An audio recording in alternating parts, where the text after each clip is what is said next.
तू अंधियारा जानिए रुकिए प्रकाश, मिटे अंधियारे ज्ञान दे गुरु नाम है काश। गुरुर ब्रह्मा गुरुर विष्णु गुरुर देवो महेश्वरा, गुरुर साक्षात परब्रह्म तस्मै श्री गुरुदेव नमः। ध्यान मूलम गुरु मूर्ति पूजा मूलम गुरुपदम, मंत्र मूलम गुरु वाक्यम मोक्ष मूलम गुरु कृपा। ओम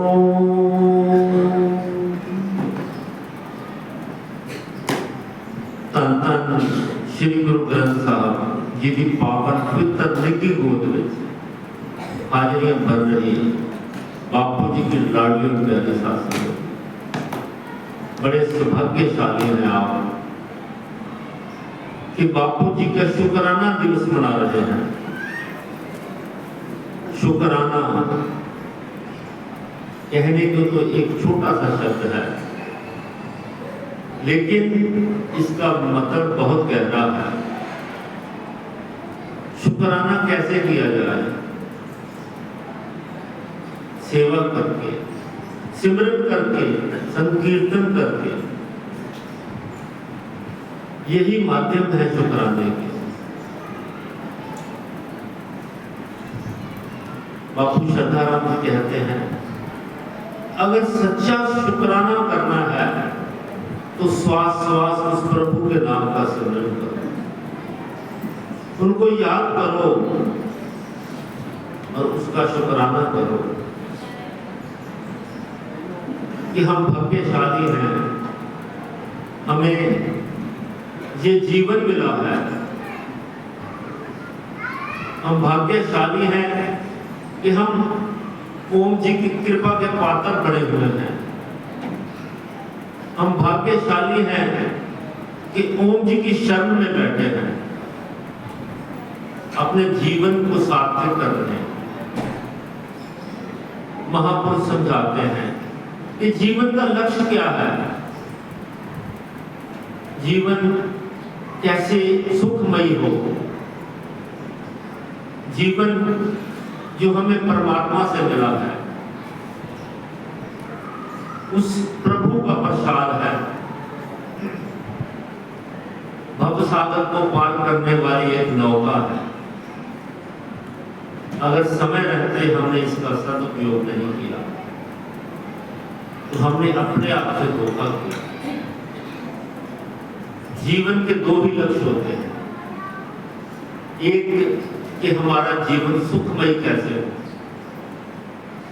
दूसरा कि इस आवागमन के चक्कर से छुटकारा कैसे मिले। बापू श्रद्धाराम जी समझाते हैं, अगर तू श्वास श्वास प्रभु के नाम का सिमरन करेगा, श्वास श्वास उस नाम का जाप करेगा, जो युक्ति तुझे गुरु से मिली है उसका अभ्यास करेगा, तो भवसागर को पार कर जाएगा, जीवन सुखमयी हो जाएगा, इस आवागमन के चक्कर से छूट जाएगा, स्थायी सुख मिलेगा। आजकल कलयुग है, कलयुग में हर इंसान दुखी है, सुख की तलाश में भटक रहा है कि कहीं से शांति मिल जाए, कहीं से सुख मिल जाए, लेकिन कहीं से भी स्थायी सुख नहीं मिलता। जब कभी सुख को स्पर्श करते हैं तो सुख आगे चला जाता है, फिर चिंताएं दे जाता है। असल में हम अपना उद्देश्य भूल चुके हैं। हम ये समझते हैं कि ये हम माया में उलझे हुए हैं, यही जीवन है, ये इंद्रियों का सुख ही जीवन है। हम इसे ही एक जीवन समझ बैठे हैं,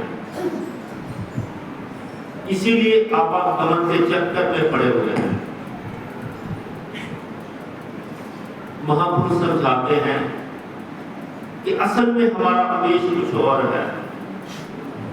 हम एक जीव हैं, जीव आत्मा, उस परमात्मा का अंश।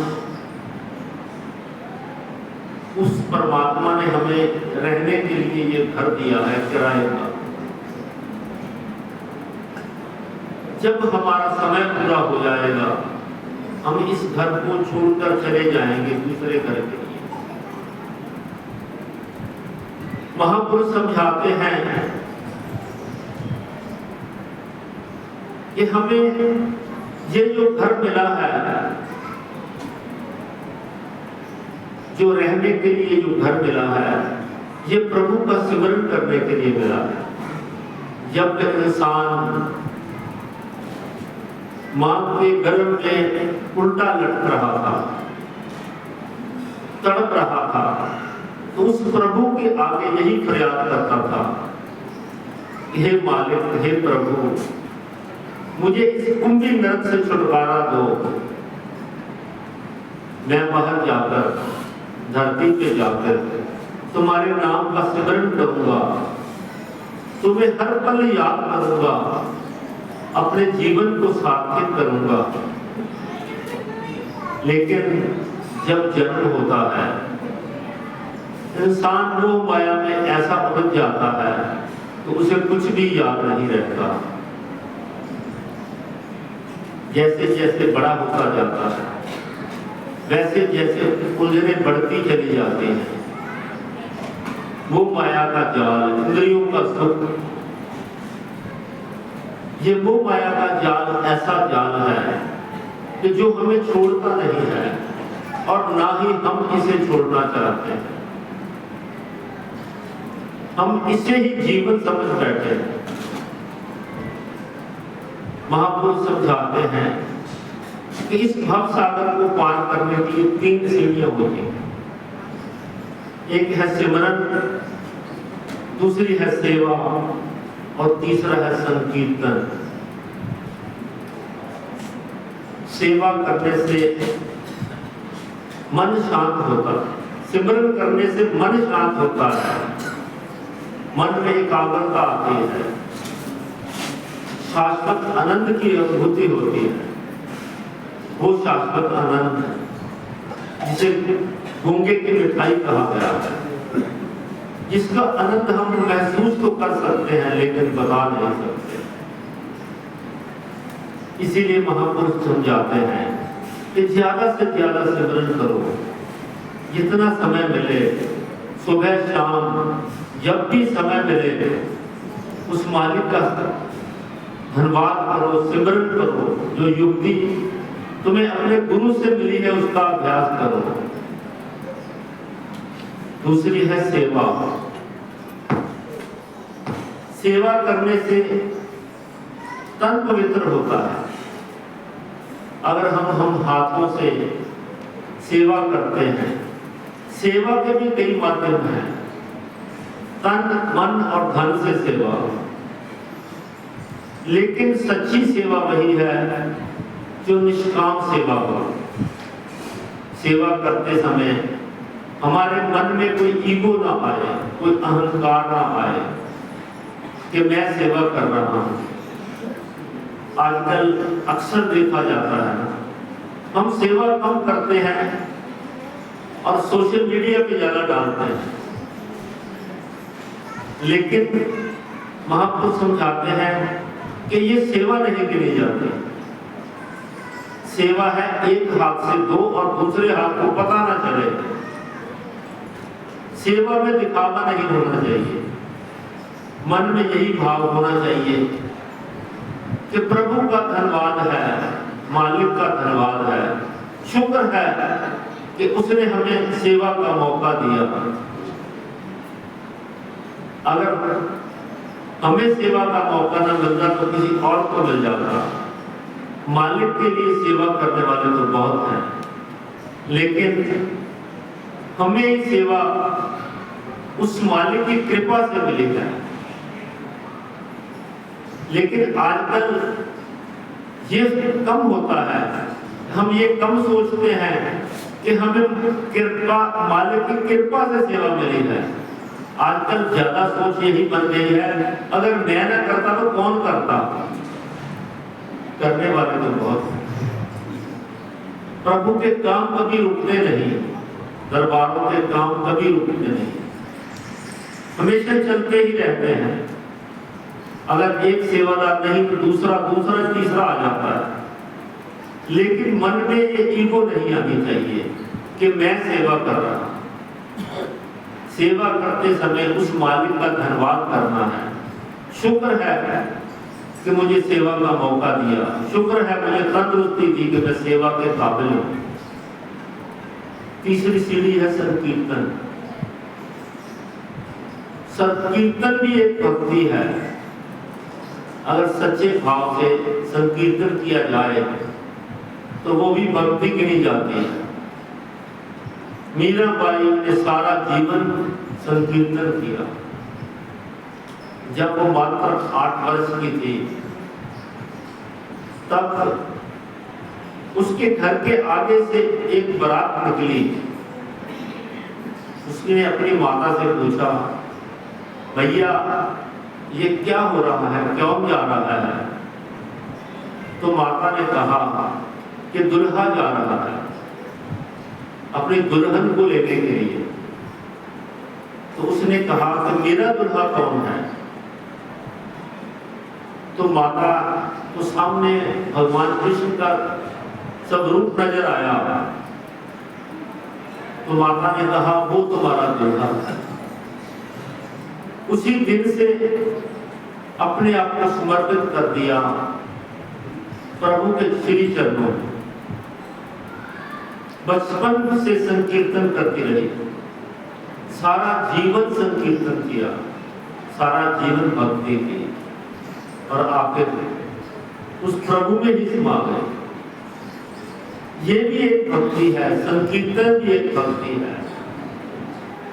नामदेव जी हर पल हर श्वास प्रभु के नाम का स्मरण करते, विठल विठल करते थे, राम राम करते थे। जब कहीं भी राम नाम की धुन सुनती तो मग्न हो जाते थे, सब कुछ भूल जाते थे। एक बार मंदिर के पास से गुजर रहे थे तो अंदर से राम नाम की धुन सुनाई दी, मस्त हो गए, राम राम करने लगे, जोर जोर से राम राम पुकारने लगे। हाथ में जूते आए, जूते ही खड़काते हुए मंदिर के अंदर घुस गए, राम राम करते रहे, कोई सुध बुध नहीं है। पुजारियों ने देखा कैसा पागल है, जूते लेके ही अंदर आ गया। उन्होंने भक्त नामदेव को उठाया और मंदिर के पिछवाड़े में फेंक दिया। राम राम की धुन लगी हुई है, शुद्ध बुद्ध खोई हुई है, राम नाम ही पुकारते चले गए, कुछ भी पता नहीं। प्रभु देखते हैं कैसा मेरा भक्त है, इसे तो कोई होश ही नहीं। प्रभु गद्दा लगाते हैं, मंदिर का मुंह ही उसकी तरफ घुमा देते। भाव है अगर भक्ति मन से की जाए, सच्चे भाव से की जाए, संकीर्तन सच्चे भाव से किया जाए, तो प्रभु हर वक्त उसके लिए आपके पास है, आपका संकीर्तन सुनते हैं। अपने मन में ये भाव होना चाहिए कि मैं संकीर्तन कर रहा हूं, सच्चे भाव से कर रहा हूं, और मुझे पर राम जी की कृपा बरस रही है, ओम जी की कृपा बरस रही है। अगर ऐसा संकीर्तन किया जाए तो वो भी भक्ति मानी जाती है।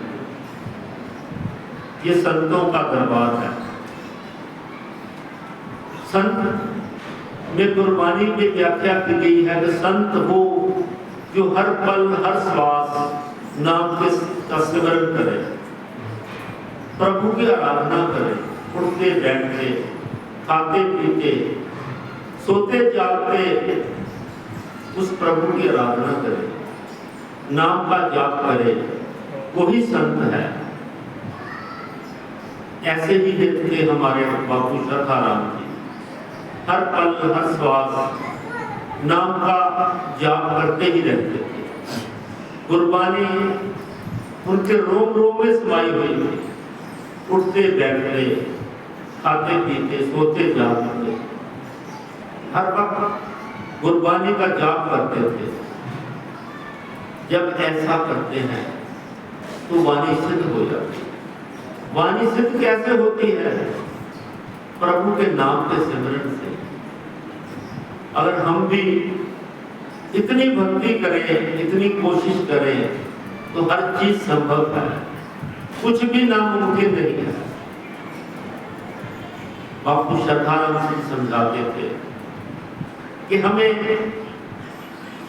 अपने आप को इस काबिल बनाना है कि हम उस मालिक की शरण में पूरे उतरे। वो कहते थे कि मन को विकारों की तरफ से मोड़कर उस परमात्मा की तरफ लगाना है। यही सच्ची भक्ति है। अब अगर हम सच्चे मन से, सच्चे भाव से भक्ति करेंगे तो हमारा मन उन विकारों की तरफ से हटके उस प्रभु की तरफ लगने लगेगा। आस्था आस्था शाश्वत आनंद की अनुभूति होने लगेगी। महापुरुष समझाते हैं कि जब हम बाहर की आंखें बंद करते हैं तो अंदर की आंखें खुलती हैं। जब अंदर की आंखें खुलती हैं तब प्रभु के दर्शन होते हैं। वो आनंद की अनुभूति होती है। ये सब अभ्यास से मुमकिन है।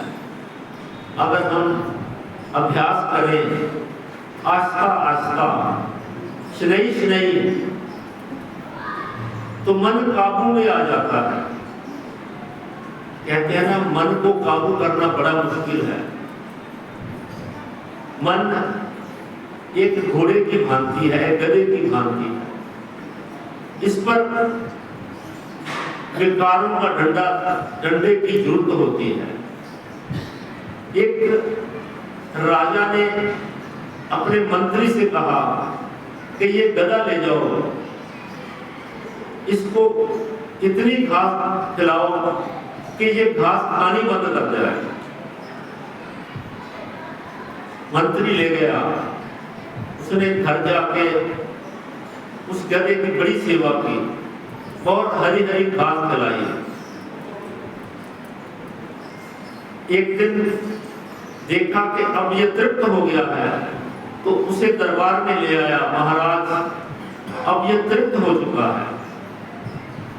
तब उसके आगे घास रखेगी, वो फिर खाने लगा। तो राजा कहता है ये क्या बात है। फिर दूसरे मंत्री की ड्यूटी लगी, उसने भी ऐसे ही किया, लेकिन वो गधा घास खानी बंद नहीं की।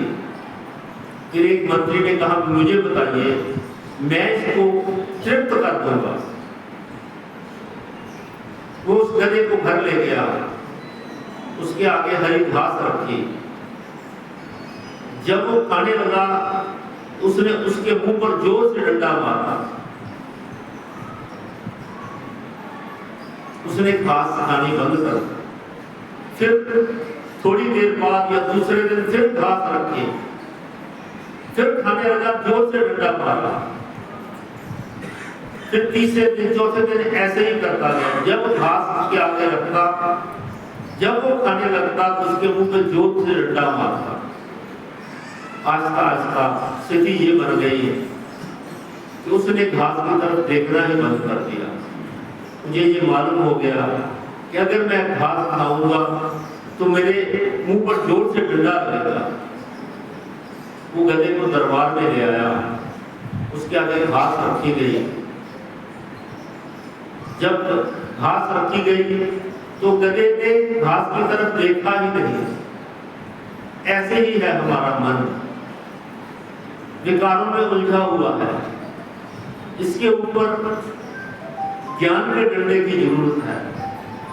अगर ज्ञान का डंडा और अभ्यास हम इस पर लगाएंगे तो ये आस्ता आस्ता कंट्रोल में आ जाएगा। जब कंट्रोल में आ जाएगा तो ये हमारे कहने पर चलेगा, हमारी बात मानेगा, हमारा मित्र बन जाएगा। जब मन कंट्रोल में आ गया तो फिर तो कोई बात रही नहीं, तो सब कुछ हो गया। महापुरुष समझाते हैं, संत, गुरु और रब की कभी व्याख्या नहीं करनी चाहिए, हमेशा बढ़ियाई करनी चाहिए। एक बार एक संत जी किसी गांव में से गुजर रहे थे। उन्होंने देखा कि वहां पर एक किसान हल को जोत रहा है। उन्होंने वहां से गुजरे, उसके पास चले गए तो किसान ने भी देखा कि संत आए हैं, भूखे प्यासे होंगे, इनकी कोई सेवा करनी चाहिए। तब उस किसान ने संत जी से कहा, महापुरुष जी आइए बैठिए, क्या सेवा करें? तो संत ने कहा कि हमें जल पिला दीजिए। तब उस किसान के मन में आया कि जल से इसकी प्यास तो बुझ जाएगी, लेकिन भूख नहीं कम होगी। अगर मैं इसको दूध पिला दूं तो इसकी प्यास भी बुझ जाएगी और कुछ समय के लिए इसका मन भी तृप्त हो जाएगा, भूख भी शांत हो जाएगी। उसने अपनी गाय का दूध निकाला और उसे पिला दिया। वो संत तृप्त हो गए, शांत हो गए। उस किसान से कहा, भाई तुम्हारे पास कुछ समय है? तो उस किसान ने कहा, हाँ जी है। मैं चाहता हूं कि तुम्हारे पास जो था तुमने मुझे दे दिया, अब मैं भी तुझे कुछ देना चाहता हूं, मेरे पास बैठो। तब उस संत ने किसान को अपने पास बैठाया और उसे कहा, लंबी गहरी सांस लो और कहो राम राम। उसने ऐसे ही किया, गहरी लंबी सांस ली और राम नाम का सिमरन किया। बार बार वो अभ्यास कराता चला गया। जैसे जैसे अभ्यास होता चला गया, उसका मन शांत होता चला गया। उसकी आंखें बंद हो गई, शाश्वत आनंद की अनुभूति होने लगी। काफी देर वो ऐसे ही राम नाम का सिमरन करता रहा। काफी देर बाद जब आंख खुली तो उसने देखा कि संत तो वहां पर नहीं थे, पर लेकिन उसे वो आनंद आया जो उसने आज तक कभी महसूस नहीं किया था। इसीलिए महापुरुष समझाते हैं, हमें गुरुओं की और संतों का संग हमेशा करना चाहिए। गुरु या संत हमेशा कुछ दे के ही जाते हैं, कुछ अच्छा ही दे के जाते हैं, तुम्हारे जीवन को सार्थक करके जाते हैं। उनसे अगर मिलोगे, उनकी शरण में बैठोगे, उनके पास बैठोगे तो कुछ ना कुछ लाभ जरूर होगा, कुछ अच्छा ही मिलेगा। लेकिन हम हैं कि हमें तो मांगना भी नहीं आता, लेना भी नहीं आता। एक बार एक व्यक्ति ने बहुत भक्ति की प्रभु श्री हरि की, बहुत भक्ति की, बड़े दिन भक्ति कर रहा। भगवान उसके सामने हाजिर हो गए, कहते हैं मांगो बेटा क्या चाहिए। तब वो कहता है कि प्रभु मैंने तो कभी कुछ मांगा ही नहीं, मुझे तो मांगना ही नहीं आता, आप बताओ कि मैं क्या मांगू। तो प्रभु कहते हैं कि मेरे पास दो वस्तुएं हैं, एक है मेरी भक्ति और एक है मेरी माया, जो चाहते हो वो ले लो। तब उस व्यक्ति ने कहा, प्रभु मैं तो जानता नहीं भक्ति क्या होती है और माया क्या होती है, कृपया करके मुझे इसके बारे में बताइए। तो प्रभु कहते हैं ये दोनों ही नचाती हैं, भक्ति भी नचाती है और माया भी नचाती है। उसने कहा मेरी समझ में नहीं आया प्रभु, कुछ विस्तार पूर्वक बताइए। तब प्रभु ने कहा अगर तुम माया ले लोगे तो सारा जीवन नाचते ही रहोगे, दौड़ते ही रहोगे, कूदते ही रहोगे, कभी इधर कभी उधर, मोह माया के चक्कर में पड़े रहोगे, यहां तक कि 84 लाख योनियों में भी घूमते रहोगे। ये बहुत नचाएगी। और दूसरी है मेरे चरणों की भक्ति। अगर मेरे चरणों की भक्ति ले लोगे तो मुझे तुम्हारे इर्द गिर्द नाचना पड़ेगा, मुझे तुम्हारी रक्षा करनी पड़ेगी, तुम्हारे इर्द गिर्द घूमना पड़ेगा। इसीलिए महापुरुष समझाते हैं कि हमें हमेशा उस मालिक से भक्ति ही मांगनी है, मालिक से मालिक को ही मांगना है। अगर मालिक मिल गया तो बाकी कमी तो कोई रही नहीं। अगर प्रभु हाथ में आ गए, नारायण मिल गए तो लक्ष्मी तो अपने आप आ जाएगी, लक्ष्मी तो उनके पांव की दासी है। इसीलिए महापुरुष यही समझाते हैं कि इस मोह माया के चक्कर से निकलना है, उस प्रभु के नाम का स्मरण करना है, उस प्रभु की भक्ति करनी है, ताकि हमारा जीवन सार्थक हो जाए, हम इस आवागमन के चक्कर से छूट जाएं। यही बताया गया जीवन का लक्ष्य क्या है। लक्ष्य यही है उस मालिक की प्राप्ति। अगर वो प्राप्त हो गया तो जीवन सार्थक हो गया और इस आवागमन के चक्कर से छुटकारा मिल गया। इसीलिए महापुरुष समझाते हैं उस नाम का स्मरण करो,